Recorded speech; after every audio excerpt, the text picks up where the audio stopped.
otu jikọtara ndị isi ọrụ n'ụlọ mmụta agụmakwụkwọ Polytechnic ala anyị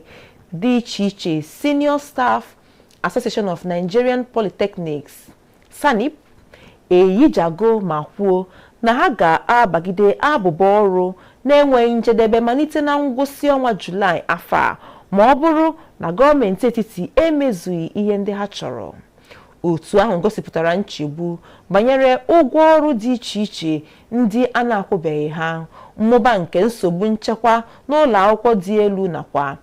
igbu oge n'inye ego mgbazinye maka iwu ụlọ. Edepụtara ịdọ aka na ntị a n'akwụkwọ nkwubi okwu nke onye isi oche ya bụ otu n'ala anyị bụ Philip Adebanjo